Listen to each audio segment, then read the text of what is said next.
Eu coloquei aqui os textos para que a gente possa ver claramente que, de fato, Faraó já era uma pessoa teimosa. Ele era teimoso. Tem pessoas que são assim. Né? Você escolhe quem você quer ser, como você quer ser. Uma pessoa, às vezes, não acredita. Então, veja o que o texto diz. Olha, Êxodo capítulo 7, 2 a 4. Primeiramente, tu falarás tudo o que eu te mandar. Aqui é Deus falando para Moisés. E Arão, teu irmão, falará a Faraó que deixe os filhos de Israel da sua terra. Eu, porém, endurecerei o coração de Faraó. Então, como foi que Deus endureceu? Como é que Deus iria endurecer o coração de Faraó? Bem, como ele já era teimoso, né?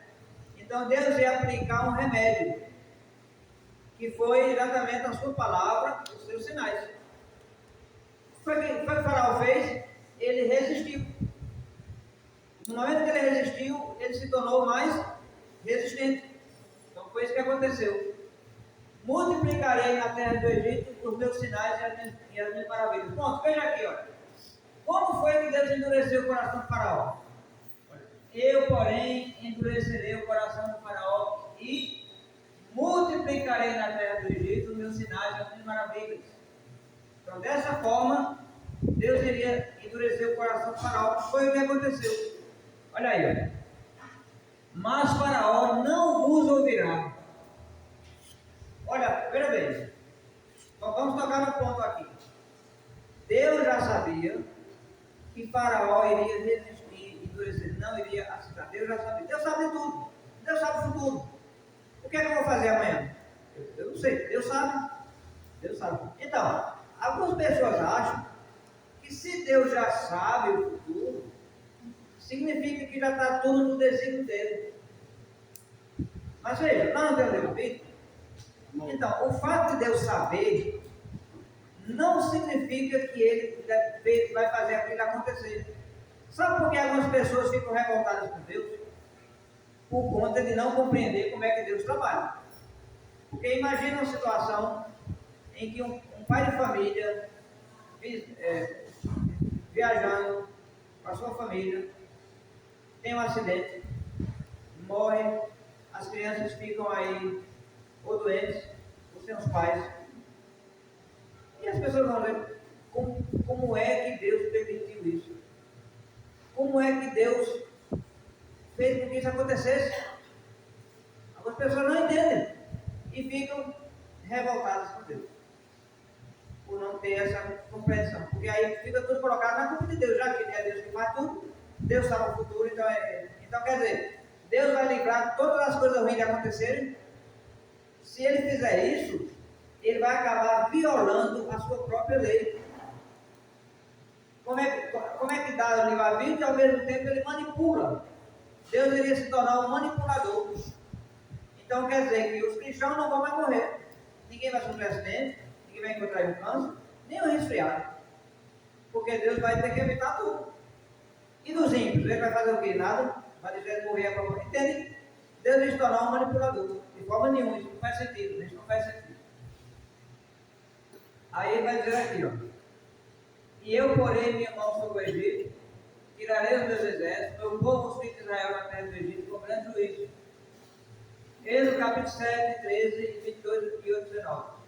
Endureceu-se, porém, o coração de Faraó. A reação de Faraó foi essa, endureceu. Mas vendo Faraó que havia descanso, endureceu o seu coração e não os ouviu, como o Senhor tinha dito. Êxodo 8, 15. Mas endureceu o Faraó ainda dessa vez o seu coração e não deixou ir um povo. Êxodo capítulo 8, 32. Romanos vai dizer, né? Declara: pois diz a Escritura a Faraó: para isso mesmo te levantei, para em ti mostrar o meu poder e para que seja anunciado o meu nome em toda a terra. Portanto, tem misericórdia de quem quer e a quem quer endurece. Tudo está nas mãos de Deus. A nossa vida está nas mãos de Deus. Verdade. Por isso que nós oramos. Quem pode modificar as coisas? Algumas coisas nós fazemos, outras não. Então nós fazemos oração a Deus para que Deus haja. Quer dizer que Ele vai agir, Ele é obrigado a agir se você pede. Ele é obrigado a atender os seus você. Deus tem que responder o que você quer? Não. Ele é soberano. Ele pode fazer ou pode não fazer. Paulo fez orações que não foram atendidas. Paulo tinha um problema, que ele chama de espinho na carne. Ele pediu a Deus e Deus não atendeu. Paulo tinha o poder de cura, mas Timóteo estava doente e Paulo recomendou a ele algumas práticas naturais, mas não curou Timóteo. Paulo foi protegido por Deus, passou por naufrágio, apedrejamento. Tem uma passagem que você sabe muito bem, lá no livro de Atos, que uma víbora, uma cobra, mordeu Paulo, picou a mão dele. E aí já ficaram esperando ele morrer. Foi o que aconteceu? Nada. Então quer dizer que Deus iria proteger Paulo de tudo? Não. Quando ele esteve preso, na sua segunda prisão, na época do imperador Nero, ele escreve a sua última carta, a carta de 2 Timóteo, e ele diz que sentia, o Espírito Santo também já tinha revelado a ele, que era chegada a hora de ele iria morrer. Já tinha revelado. Então, foi determinada a execução de Paulo na prisão por decreto do imperador Nero. Deus livrou Paulo? Não. Aconteceu. Então, é claro que Deus age conforme a sua vontade em nossas vidas, na vida da igreja. Assim Ele fez o seu plano de salvação. Então, as pessoas querem tirar uma conclusão mais além do que a palavra diz, em querer dizer que Deus, se a gente for colocar nas mãos de Deus tudo o que acontece, Deus vai passar a ser culpado pelo extermínio de crianças, Deus vai ser culpado por mortes, tragédias que acontecem pelo mundo. E aí isso faz com que as pessoas fiquem revoltadas, se tornem incrédulas e culpem a Deus pelas suas tragédias. Nós temos a história lá em Pernambuco, de um irmão que ninguém nunca imaginou que ele tinha esse pensamento. E ele era um pregador, ele era um evangelista, ele pregava, ensinava, exaltava a igreja. A gente nunca imaginou que ele tinha essa ideia na cabeça dele, mas ficou provado quando uma tragédia aconteceu. A esposa dele, que era uma mulher abençoada, evangelista, ela evangelizava, trouxe pessoas para a igreja, muito ativa na fé. Essa mulher contraiu câncer. Até já não ia tocando a história, não foi claro. Do dia depois. Contraiu câncer. E aí, eles passaram a orar.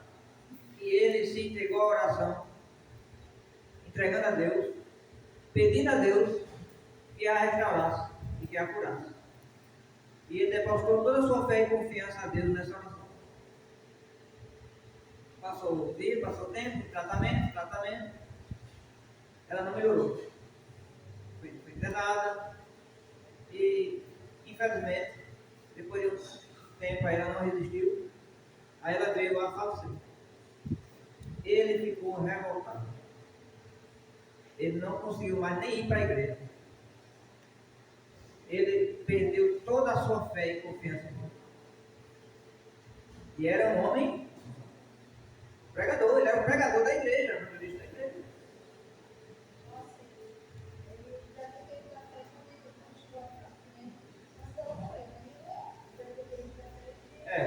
Quando ele viu que realmente o câncer progrediu, ele já começou a perder a confiança dele. Quando morreu, acabou mesmo. Eu lembro que nós fomos visitá-lo. Quando ele não tentava conversar com ele, mas ele falava claramente, ele dizia, olha, não é problema com a igreja, não é problema com a doutrina, não é problema, o problema sou eu. Não acredito mais. Eu lembro que eu fui visitá-lo com mais uns 3 irmãos do Jardim, França, César, e eu não lembro quem era o outro. França, César e mais alguém. Foi. Não. Aí foi visitar, rapaz, olha, eu vou chamar você. Severino. Olha, você sabe o que é você receber uma carga negativa. Se você não estiver firme, você fica abalado. Não pela sua fé. Você tem a sua convicção, não é isso não. Você fica abalado Porque é uma carga negativa tão grande, né, que você desanima. De ver uma pessoa totalmente diferente. E virou a chave assim, ó. Ele disse que não acreditava mais em Deus. Né? Agora, mas qual é o problema aí? Exatamente esse é o problema. Essa má visão de como Deus age, essa falta de entendimento da ação de Deus. Então, se Deus ele é responsável por todas as coisas, ele já determinou tudo, então ele é culpado. Morre crianças, guerras, as fomes, as catástrofes, tsunami, é tudo culpa de Deus. Deus faz, determinou para acontecer para matar inocentes. É por isso que tem pessoas aí na sua incredulidade. E pessoas dentro da igreja que acreditam nisso, está ajudando ainda mais o prejuízo que pode vir a decorrer, porque você tem que estar preparado para entender na sua vida que coisas ruins acontecem com pessoas boas, inclusive com cristãos. Aí tem pessoas que vão dizer, poxa, mas a pessoa lá é incrédulo, não liga a Deus para nada. Olha a vida dele, uma maravilha. Bem de vida, sucesso, emprego, dinheiro, carro, tudo bem. E aí eles estão dedicados a Deus, buscam a Deus, trabalham, tudo, e é só cacetada.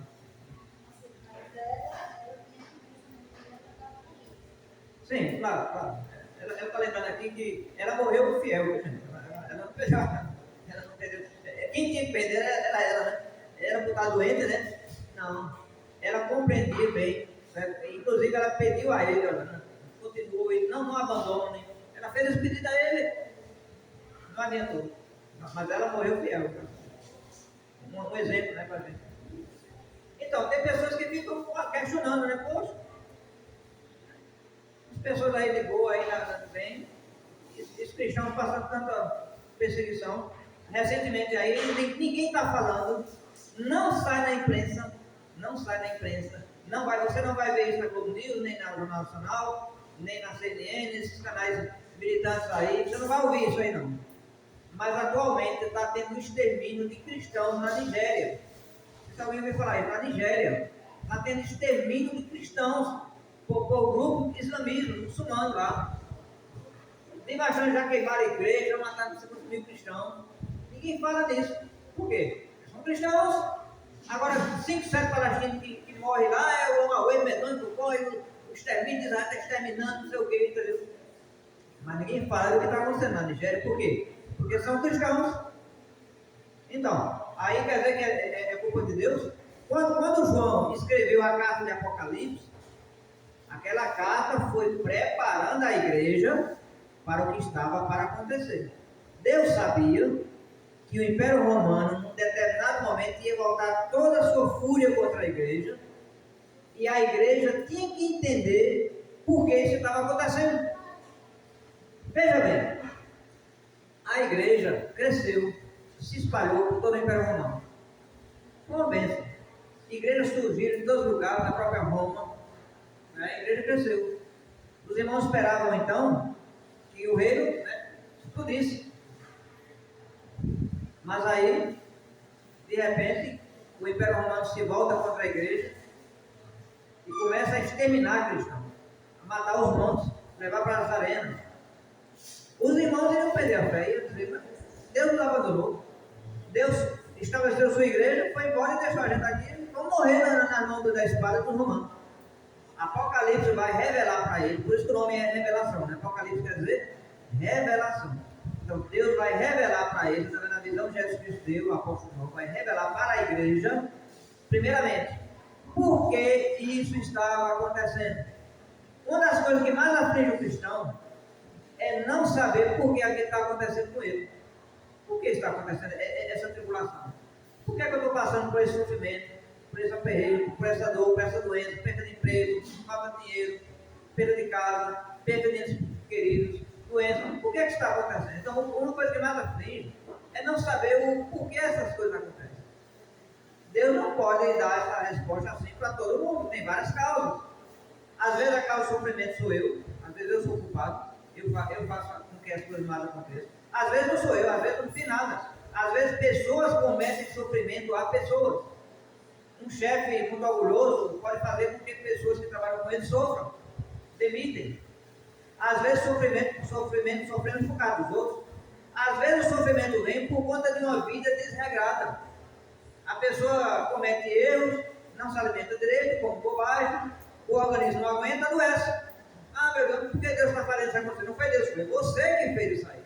Você vem plantando isso aí desde há muito tempo. Você não vem seguindo os padrões de saúde que toda pessoa deve seguir. Aí chega um momento que a conta chega e a pessoa quer botar a culpa em Deus. Mas no caso de Apocalipse, a culpa não ia ser da igreja.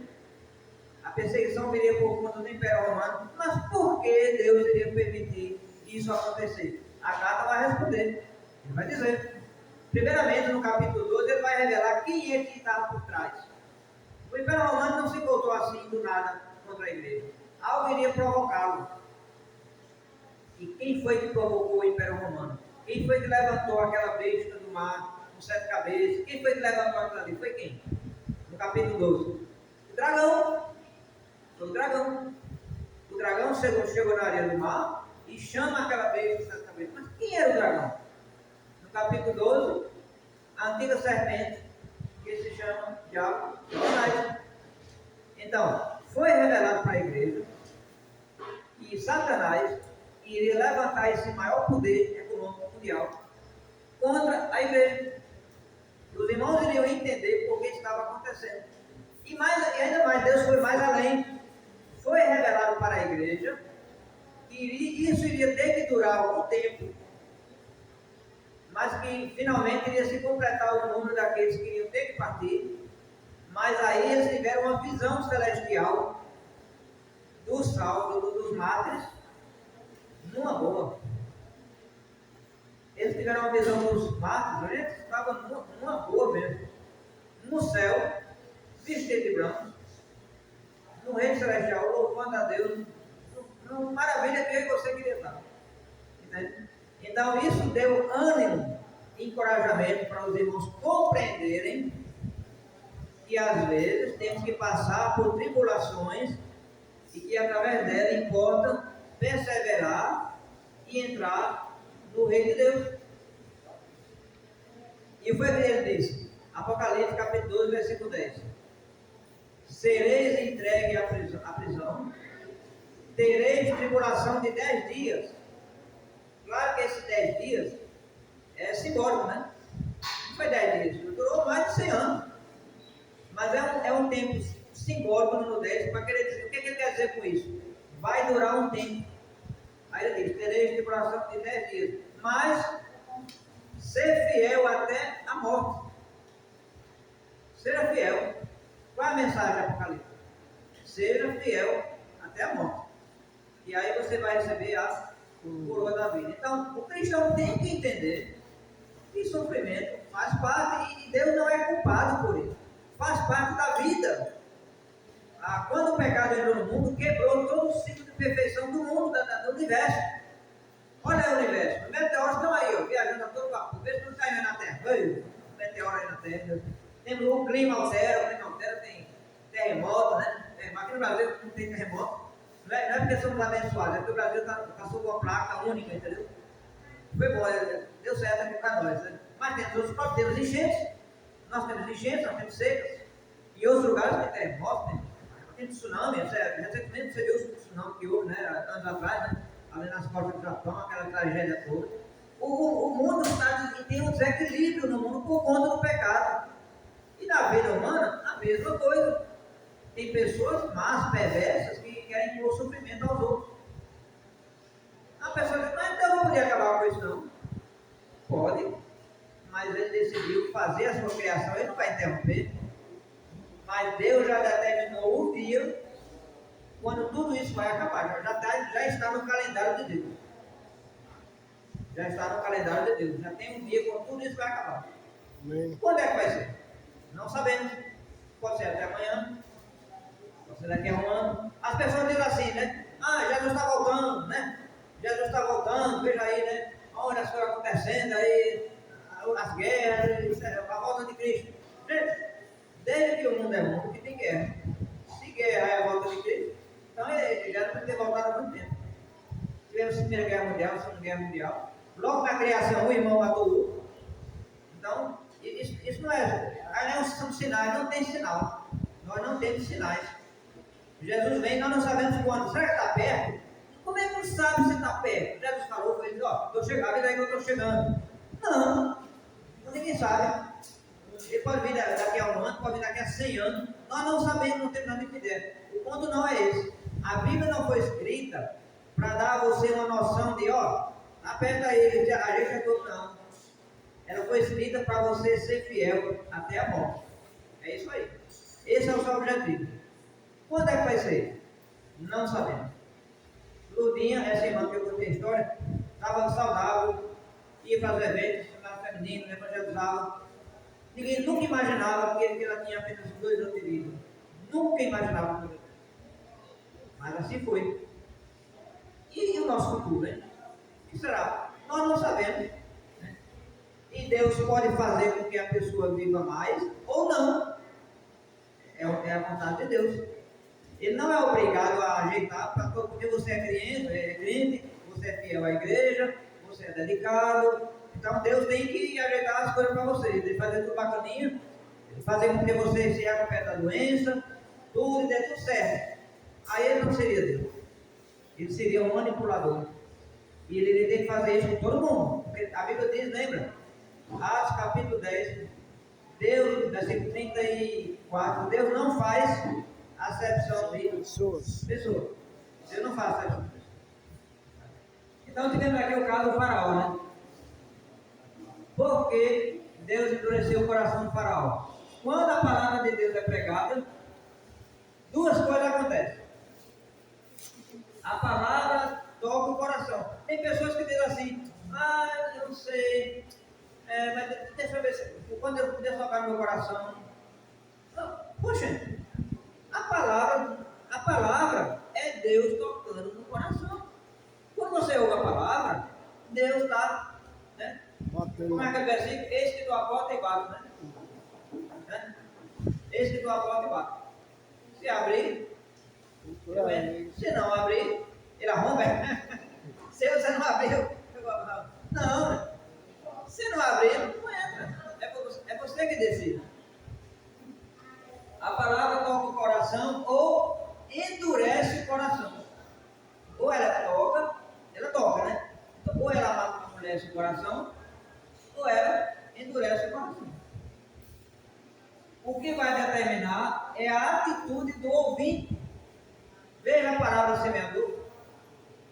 É o ouvinte que vai determinar isso aí. Vamos falar sobre isso amanhã. A questão do ouvinte da semente, né? Aqui, ó. O mesmo sol que derrete a manteiga endurece o cimento. Você coloca um pote de manteiga e o cimento. Deixa no sol. A manteiga vai derreter. E o cimento vai endurecer. Você decide como é formado o seu coração.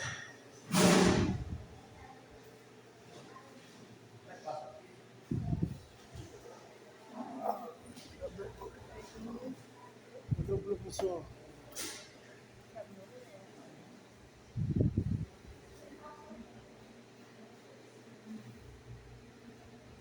Lembra a passagem que eu falei de Romanos, capítulo 9, 10 a 11? Paulo faz uma sessão especial para os judeus para explicar a salvação de Israel. Porque os judeus não compreendiam como é que a salvação veio para Israel e os judeus estavam tudo incrédulos. Eles achavam que Deus ia estabelecer o seu reino e os judeus, todos os judeus iam entrar no reino. Com o coração endurecido, sem fé, sem crer em Jesus. Não podiam. Então ele fala dos vasos de misericórdia. Eu peguei esse estudo aqui eu acho que é o tentado, esse daqui, ó. O oleiro e os vasos. Aqui Paulo reconhece que alguém, na arrogância humana, pode culpar Deus por exercer seu direito de mostrar misericórdia. Uma possível objeção. Se Deus aceita e rejeita quem Ele quer, como Ele pode condenar alguém? Como é que Ele pode condenar alguém? Não foi o próprio Deus que decidiu tudo?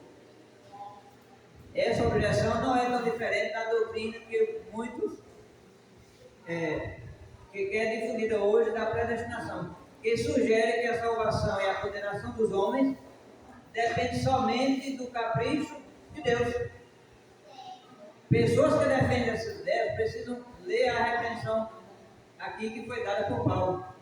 Aqui, ó, da mesma maneira que o oleiro decide que tipo de vaso fazer, Deus tem todo o direito de definir quais pessoas ou grupo de pessoas receberão a sua misericórdia.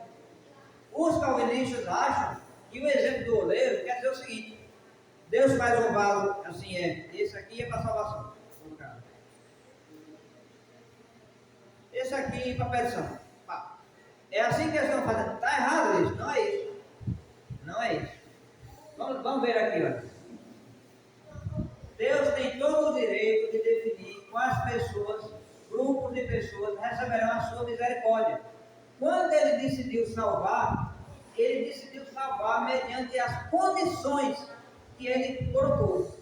Quais foram as condições que Deus colocou para a salvação? Crer, tem que crer, tem que se arrepender, tem que ser batizado. Então Deus decidiu salvar pessoas que atendessem a essas condições. É o direito dele. Ele poderia não ter feito isso, poderia. Ele poderia simplesmente ter decidido salvar pessoas de outro jeito. Ele é soberano. Mas ele decidiu essas condições. Quando ele decidiu salvar os crentes, tanto os judeus como os gentios, e condenar os descrentes, tanto os judeus como os gentios, ele agiu dentro da sua soberania. Deus tem direito de determinar a hora para castigar os malfeitores, como também para salvar os fiéis.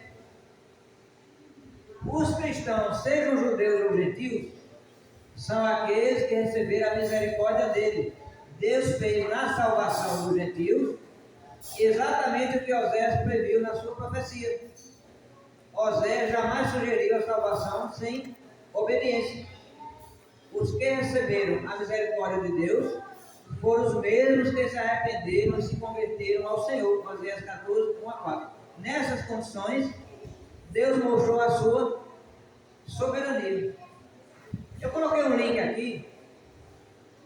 Não vou entrar nesse assunto porque é muito detalhe, mas aqui eu vou falar do pelagianismo, repare. Pelagianismo, semi-pelagianismo e arminianismo. Pelagianismo, só para vocês saberem, é uma linha que fica na coluna do meio, certo? Então você tem calvinismo, que vai dizer que Deus já determinou tudo. Você vai ter o chamado arminianismo, como eles chamam, que Deus deu livre-arbítrio. E aí tem no meio o pelagianismo, que vem de Pelágio. Pelágio também foi um filósofo dentro da igreja romana, pensador, estudioso. E ele também formou uma interpretação desses dois conceitos. Ele fez uma espécie de coluna no meio. E a igreja teve que ver o embate entre Pelágio e Calvino. Mas finalmente a igreja considerou o ensino de Pelágio heresia. Ele foi rejeitado. Mas ele fazia uma espécie de meio termo entre o livre-arbítrio e a predestinação. Pode passar aí.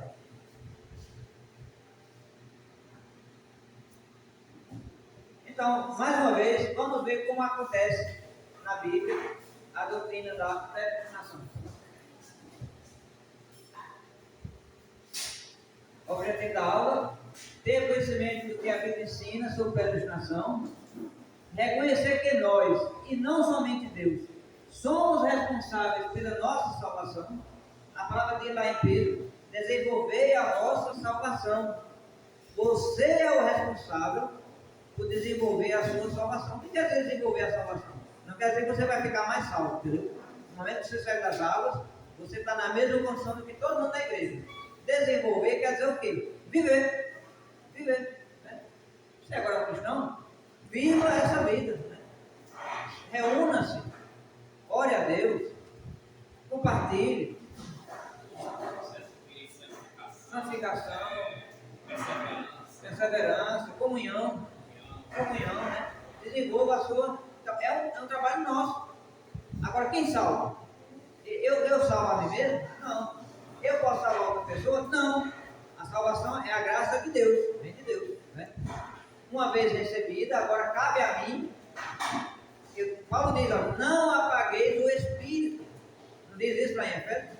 Aliás, Tessalonicenses, capítulo 5. Não apagueis o Espírito. Quem é que pode apagar o Espírito? Você. Você apaga, ou você acende. Mudar alguns comportamentos que nós falamos aqui, né, que acontecem em relação a isso. Vou passar. Então, na sua opinião, existe predestinação? A resposta é? Sim. Sim, existe. Nós temos um destino já traçado na nossa vida. Qual é o destino? Cristo. Salvação. Esse é o destino. O reino dos céus. Viver com Cristo. Esse é o nosso destino. Então existe predestinação. O propósito de Deus é nos criar. Então fomos criados para ter um relacionamento com Deus. Quando Deus decidiu criar o ser humano, o homem, Ele criou ele livre. Mas Ele criou para ter um relacionamento com Ele. Tanto é que Deus conversava com Adão, com Eva no paraíso. Havia um relacionamento. Mas eles eram livres. Eles não estavam presos. Eles podiam ir embora a qualquer momento. Era só desobedecer. E foi o que aconteceu. Mas o propósito de Deus foi ter um relacionamento que foi quebrado por conta da desobediência do homem. Mas Deus criou para ter um relacionamento. Deus quer que o homem viva com Ele eternamente, né? Porque Deus nos escolheu nele antes da criação do mundo, exatamente. Deus escolheu o homem, criar o homem, para viver com Ele. Essa foi a escolha de Deus. Mas o pecado veio e quebrou o relacionamento. O que é que Deus poderia fazer? Deus poderia ter feito duas coisas. Deus poderia ter dito assim, bom, deu errado. Vou acabar. Então, sério. Como é que chama no meu militar, né? Vamos lá cortar a operação. Cancelar, é. Demonstra tudo. Pronto. Resetado. Acabava tudo, a gente nem estaria aqui. Não.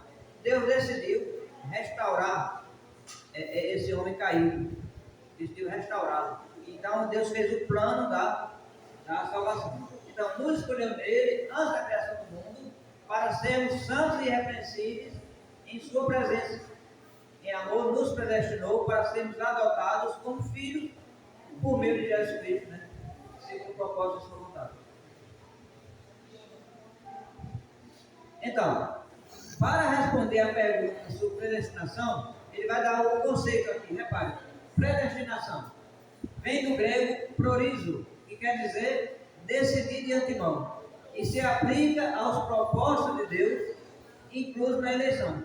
A predestinação abrange o que acontecerá com o povo de Deus, todos os crentes genuínos em Cristo.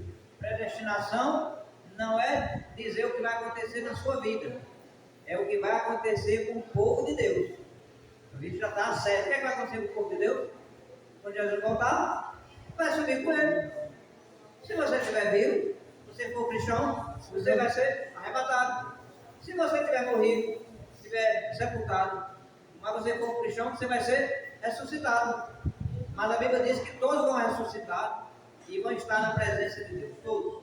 E aí Jesus diz que ele vai sentar no seu trono e ele vai colocar uns à direita e uns à esquerda. Qual lado você vai querer estar? Bem, se nós estamos aqui, é porque nós queremos estar do lado de Deus. E as pessoas também têm que fazer essa escolha, eles fazem. Porque a voz de Deus se faz ouvir em todos os cantos da terra.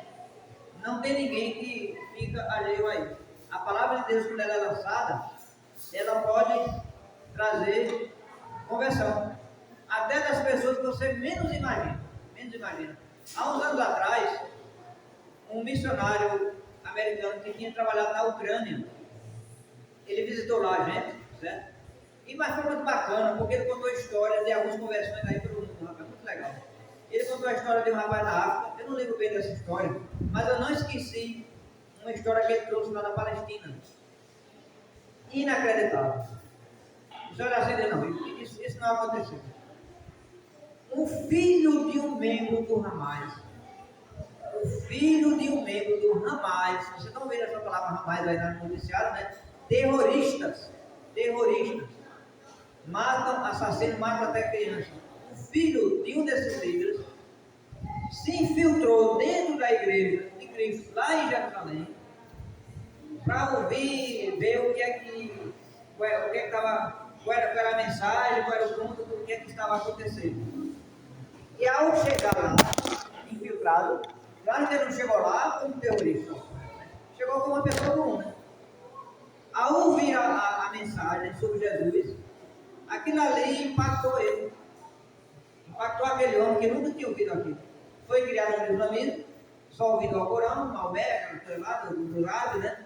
Mas de repente ele entra na igreja e ele ouve a mensagem de Cristo. Aquilo ali começou a mexer com ele. E ele se converte, ele se tornou um cristão. Ele se converteu, ele contou a história, ele mostrou até a foto dele. Ele se tornou um cristão, se converteu, não no primeiro dia, você entende, né? Aquilo ali foi um processo, né? Começou a ouvir a palavra, começa a bater, né? E finalmente ele chegou a se converter. A partir daí, ele teve que se refugiar. Porque o grupo dele lá, sabendo uma coisa dessa, meu amigo, não tinha perdão, não tinha conversa não. Era espada na cabeça. Era espada na cabeça sem nem conversar. Então ele contou essa conversão. Então veja, essas coisas acontecem, Agora, eleição. Olha, eleição e predestinação é quase a mesma coisa. Ele vai dizer, olha, do grego eclísio, refere-se à escolha feita por Deus em Cristo de um povo para si mesmo, a igreja verdadeira, a fim de que sejam santos e inculpáveis diante de Deus. Essa eleição é uma expressão do amor de Deus, que recebe como seus todos os que recebem seu Filho Jesus. Por isso que Pedro diz na sua carta: procurai cada vez mais confirmar a vossa eleição. É a mesma coisa que Paulo diz: desenvolver a vossa salvação. Você tem um tesouro, você tem um espírito, uma chama acesa dentro de você. É você que vai cuidar disso aí. Característica da eleição: ela é cristocêntrica, só Jesus salva, baseada em Cristo Jesus. Ela ocorre pelo sangue de Jesus. Lá em Atos capítulo 20, versículo 28, vai dizer que Deus comprou a igreja com seu próprio sangue, mas foi o sangue de Cristo, porque Jesus é Deus. Jesus era Deus encarnado. Então ela ocorre pelo sangue de Cristo. Olha aqui, ó. Ela é coletiva, não é pessoal. Deus não faz acepção de pessoas. Então o processo de eleição ela é coletiva. Paulo, quando ele fala em Efésios, ele está falando para a igreja, nos predestinou, né? Ela é inalterável no tocante à salvação e santificação da igreja. Inalterável. Uma vez em Cristo, você está seguro. Nada de fora vai tirar você desse caminho. Só você pode fazer isso. Você tem a sua vontade. Você pode. Mas nada de Satanás, nem anjo, potestade, doença, morte, guerra. Nada pode tirar você da posição que você encontra. Ela é inalterável por Deus. E finalmente, claro, nós vimos, né? Ela é oferecida a todos. Como é que Deus vai fazer um plano de salvação só para alguns? Ela é para todos. Fala, vai. Meu dia é meu. Eu dou uma saída. Meu dia, quer parar isso aí?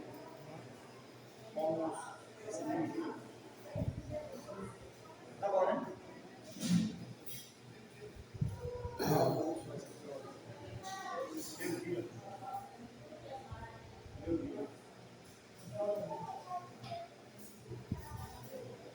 Então, o que fazer para estar entre os eleitos?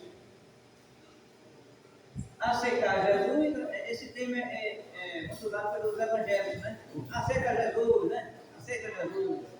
É se converter, né? A palavra melhor é converter-vos e arrependei-vos para serem cancelados os vossos pecados. Atos capítulo 3, né? Então, é conversão e permanecer firme na fé. Aí você faz parte dos eleitos. A fé em Cristo é a porta que faz o indivíduo entrar na igreja eleita de Deus. Isso quer dizer que eu sou responsável por decidir pela minha salvação. É exatamente isso. Você é responsável por decidir pela sua salvação. Quem fez a sua salvação foi Deus. Agora Ele deu para você. Está aí na sua mão. Você agora vai decidir. Os eleitos são predestinados por Deus para serem chamados. São chamados. A igreja mesmo, tem uma igreja, vem dos chamados. Justificados pelo sangue de Cristo, glorificados, conforme a imagem do seu Filho, santos e inculpáveis, adotados, redimidos, participantes de uma herança, louvor da sua glória, participantes do Espírito Santo, criados em Cristo Jesus para boas obras. Então, está aí todos os termos que definem os salvos. Né? Então, os salvos são pessoas que decidem entrar no reino e viver com Deus até a sua volta, porque Ele vai levar a sua igreja. Onde é que você vai estar? Se você vai estar na igreja, vai com Ele. Agora entenda, estar na igreja não quer dizer que quando Jesus voltar, a gente vai ter que estar aqui reunido com a igreja. Eita, não fui para a igreja domingo, Jesus voltou, e agora? Não, não é isso. Significa estar na igreja, ser parte da igreja. Se um cristão naquele domingo ele teve que trabalhar, não pôde ir para o culto, mas ele deixou de fazer parte da igreja? Não. Então é isso aí, né? Ser parte da igreja. Importante isso aqui, ó. Isso aqui é muito importante, essa parte aqui do estudo. Veja, a predestinação, assim como a eleição, refere-se ao corpo coletivo de Cristo, a verdadeira igreja, e abrange indivíduos somente quando incluso nesse corpo, mediante a fé viva em Jesus Cristo. Por toda vez que você lê predestinação na Bíblia, ela tem uma aplicação coletiva, porque Paulo está escrevendo para a igreja. Então, a predestinação ela é coletiva. Deus vai salvar a sua igreja. Você tem que estar fazendo parte desse grupo. Para ser parte dos eleitos. Como aquele exemplo que nós vimos, né? Pronto, ele vai dar outro exemplo aqui. Repare esse exemplo. Ele vai comparar aqui com um navio. O navio é a igreja. O navio é a igreja. Quem é o capitão? Cristo. Jesus Cristo. Né? Quem ele convida? Todos. Todos são convidados. Qual é a passagem? Fé no capitão. E os passageiros são eleitos enquanto estiverem no navio. Infelizmente, tem pessoas que resolvem sair, pegar um bote, pega uma boia, né? Pega um bote e diz: olha, que não está muito bom, não. Estou gostando, não. Estou gostando do navio, então eu vou me embora. Aí pula, pega um barco e vai embora. Isso acontece, infelizmente, acontece. Sempre vai acontecer. Né? E o que é que nós podemos fazer?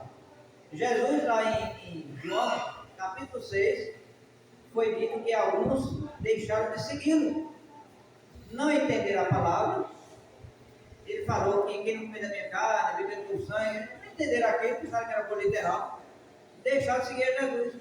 Aí os apóstolos chegaram para Jesus e disseram: mestre, aqueles que te seguiram estão indo embora. Acho que eles esperavam que Jesus dissesse: por quê? Não, peraí, calma, vamos lá, chama ele lá, vamos ver. Não. Foi o que Jesus disse. Nós também. Você também quer ir embora? Quer ir embora também? Né? Não, Senhor. Só tu tem as palavras que vida eterna, entendeu? Ó, o filho pródigo. O filho pródigo. Jesus contou 3 parábolas para mostrar como é que Deus ama e busca os perdidos. Mas veja, nós temos 2 casos diferentes aí. Vamos falar aqui, tem o caso do filho pródigo e tem o caso da ovelha perdida e da moeda perdida. São 2 situações diferentes. Todos os 2 estavam perdidos, é verdade. mas eram situações diferentes. Um decidiu ir embora, o outro ficou perdido. São situações diferentes, certo? Diferentes. Às vezes, os pais vão para a praia, levam as suas crianças, se distraem, gente, tem um aperreio. Gente pra caramba, final de semana. O menino é traquino, meu menino não para, o menino vai dar aquelas carreiras e se entra, ele perdeu, cadê o menino? Perdeu o menino, né? Aqui atrás. Ele está perdido. É uma ovelha perdida, é uma ovelha perdida. Então tem cristãos que se distraem aí, né? Faz todo mundo, sei lá, aí e fica meio perdido aí, a gente tem que ver, né? Tem que ir atrás da ovelha perdida às vezes. Agora o filho pródigo é diferente. É alguém que ele não está perdendo porque ele se perdeu assim, não. Ele decidiu pegar aquele caminho. Por causa do filho pródigo, ele decidiu. Eu vou embora, eu quero ir embora. E aí, pai, vê aí, me contar como é que é a minha herança aí, eu quero ir embora. Pai deu, era o direito dele. Na verdade, né, o direito dele receber era só quando o pai morresse. Certo? O pai não tinha obrigação de dar. Ele podia dizer, não estou vivo ainda, não morri. Mas o pai disse, ok, tá bom. Não vou dar o que você quer. E deu. O pai deu a herança da parte daquele filho que ele estava pedindo. Abra aí em 2 Tessalonicenses, capítulo 2. Vamos entender bem a ação desse pai que representa Deus. 2 Tessalonicenses, capítulo 2, versículo.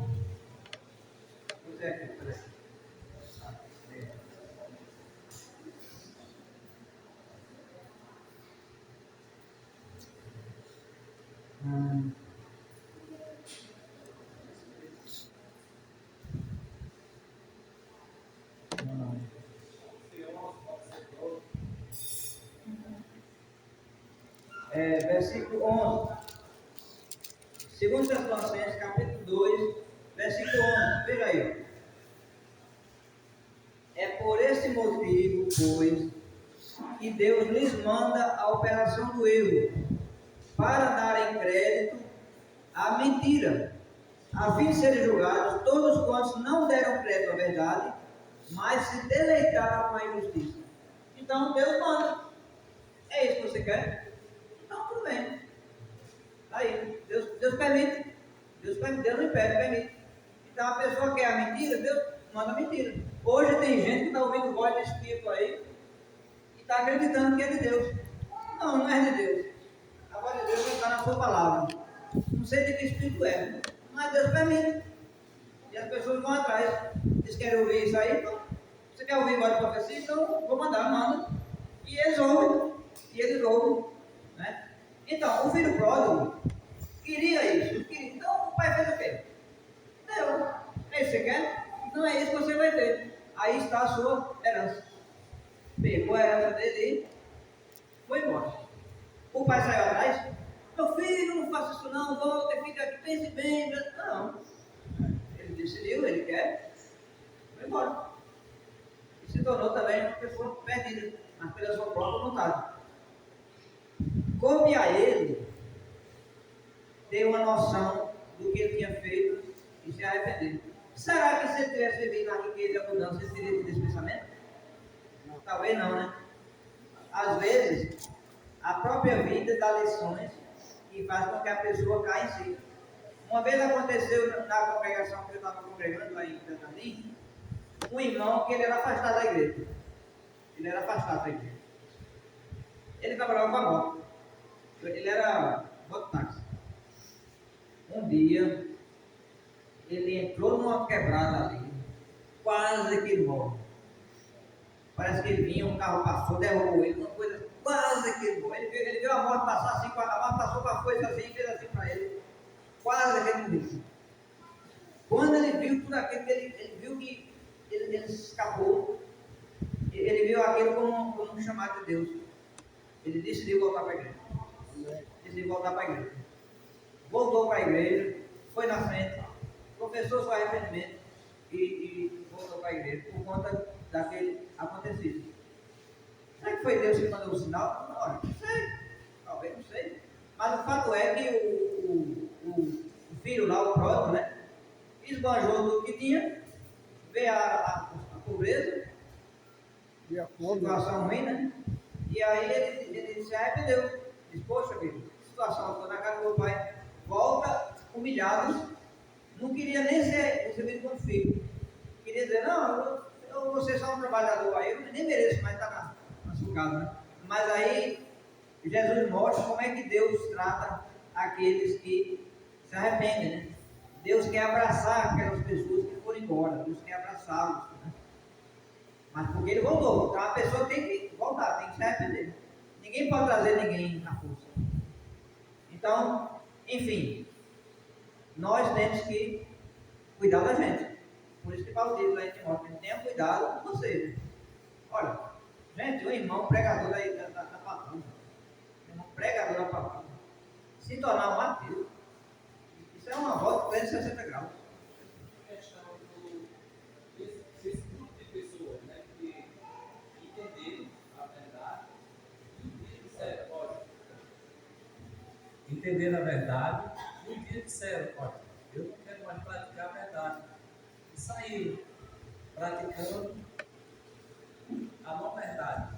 Por exemplo, Romanos capítulo 1, falando sobre o homossexualismo, ele diz que sou presunçoso, aborrecedor de pai e de mãe, e ele sabe da sua sentença. E essa passagem aqui, que foi lida agora, também, Deus entrega as paixões infâmias. Isso, Romanos Romanos 2, decisões. contra os processos. Eu acho tão bonita a Bíblia, porque em Mateus 18, como foi citado ontem, 15, 16, 17, tem os 3 passos. Se o teu irmão pegar contra-ti, vai até ele. Se conseguiu restaurar o irmão, né? Muito bem. Se não, leva a testemunha. Se não, leva a congregação. Se não, considera objetivo e publicano. Pessoas que entendem a verdade e se afastaram da verdade, eu acredito que as instruções teológicas é da gente não estar bajulando para que ele volte para a igreja. Isso, exatamente. Pede para que nós possamos estar nos afastando, para que ele sinta a falta da verdadeira comunhão, porque a única coisa que nos une como filho de Deus, a única coisa que nos dá comunhão é a palavra dele.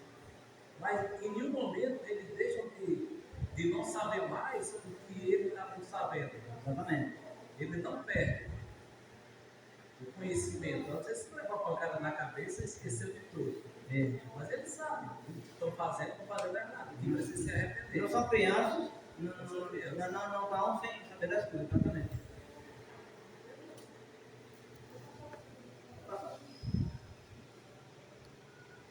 Pronto, olha aí. A gente falou sobre isso ontem, não foi? A gente falou sobre isso ontem, olha aí. Quem quer viajar? Quem quer viajar? Este ônibus aqui, foi predestinado para fazer uma viagem. Esse ônibus tem um destino, certo? Já foi predestinado para fazer uma viagem. As condições para a viagem foram anunciadas, foram colocadas. Aqueles que atenderam foram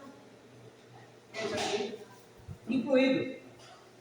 Foram incluídos e assim tornaram-se os escolhidos. É o que Paulo fala lá em Efésios para a igreja, predestinados. A igreja já estava aqui dentro. A igreja já estava dentro. Então Paulo está escrevendo para a igreja, ó, Deus nos chamou, nos predestinou para a adoção de filhos, por da sua vontade.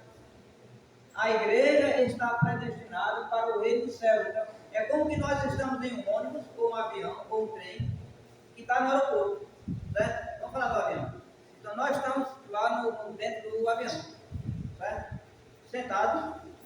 Alguns estão sentados numa cadeira boa, espaçosa, com ar, outros estão numa cadeira mais ou menos. Não importa. O importa é estar dentro do avião. Né? Às vezes você vê as fotos daquela igreja na África. Os irmãos lá, a igreja, o prédio é a árvore. O prédio é a árvore. A árvore é o prédio. O telhado é as folhas. Os irmãos estão lá ali, né? reunidos, coisa linda de ver, gente. Coisa linda de ver. O importante é estar dentro do avião. Se a cadeira está boa ou não, isso é um detalhe. Né? A vida não é boa para todo mundo. E quando tem irmão que está aí, ó, prédio, ar-condicionado, e ainda reclama. O negão ainda reclama. Ar-condicionado, poltrona acolchoada, pregação boa, tudo bacaninha ali, né? Ou se está numa situação difícil. Gente, o importante é estar no reino. O importante é estar fiel. Vai chegar o momento que o piloto vai chegar e vai dizer: alô, passageiros, pronto para a viagem, vamos lá. Vai chegar o momento. E a gente está lá sentado aguardando. Se sair, antes do piloto chegar, gente, aí pode dar um problema, né? De repente o piloto chega, já, vamos embora. O piloto chega, cadê o? Já foi, né? Então, o nosso objetivo é permanecer fazendo parte desse grupo dos escolhidos. Quando o piloto chegar, o avião vai subir. E eu não gosto de andar de avião, por exemplo. Eu faço tudo para andar, só vou se tiver o jeito mesmo. Mas nesse aí eu quero estar. Nós estamos, na verdade. Nós estamos. Porque esse voo aí é 100% seguro. 100% seguro. Vai direto para o lar celestial. E quem aqui quer fazer esse viagem? Não é? Bacana, né? Então esse outro aí já está com destino traçado. Pronto. Essa parte aqui vamos deixar para depois do almoço, tá bom, gente? Aqui também tem muita coisa, porque qual é a consequência de chegar à falsa conclusão de que Deus já escolheu os salvos dos perdidos? Ora, se Deus já determinou os salvos, eles nunca vão ser perdidos. Porque Deus já escolheu. Só Deus vai tirar, e Deus não faz isso. Então isso quer dizer que nessa visão, uma vez salvo, sempre salvo. Então, à tarde nós vamos estudar bem essa parte de se é possível o cristão perder sua salvação. Nós sabemos que é possível, mas nós temos que ver Bíblia sobre isso. Né? Porque a pessoa que vem com a ideia contrária, ela vai passar a Bíblia para você. E aí, como é que você vai saber explicar? Né? Porque não precisa ir nem para outro texto, tem que saber explicar a passagem. Então, nós vamos ver os textos, tomar atenção e entender de que forma nós podemos perder a salvação e o que é que Deus quer dizer quando em alguns momentos Ele fala que Jesus diz: que vem a mim, de modo algum lançarei fora. Romanos capítulo 8 diz que nem espada, nem guerra, nada pode nos separar. Então será que é impossível perder a salvação? Então vamos ver isso depois do almoço, tá bom? Amém. Alguém pode vir aqui para fazer oração? Ali pelo almoço também, porque já o almoço. Chamar aqui, Ivan. Então vamos ficar de pé, vamos orar, nosso Deus, por esse estudo maravilhoso. Oremos. Ó Deus que está nos céus, obrigado, Pai, Senhor, de estar aqui, Senhor, com os irmãos, de estar, ó Deus, aprendendo, ó Pai, essa mensagem tão edificante de suas vidas. Ó Deus, que podemos colocar em nossos corações, em nossas mentes, é tão importante, Deus, ficar firme, Senhor, em Ti, perseverando, e não deixar, ó Deus, que nada possa abalar a nossa fé, Senhor.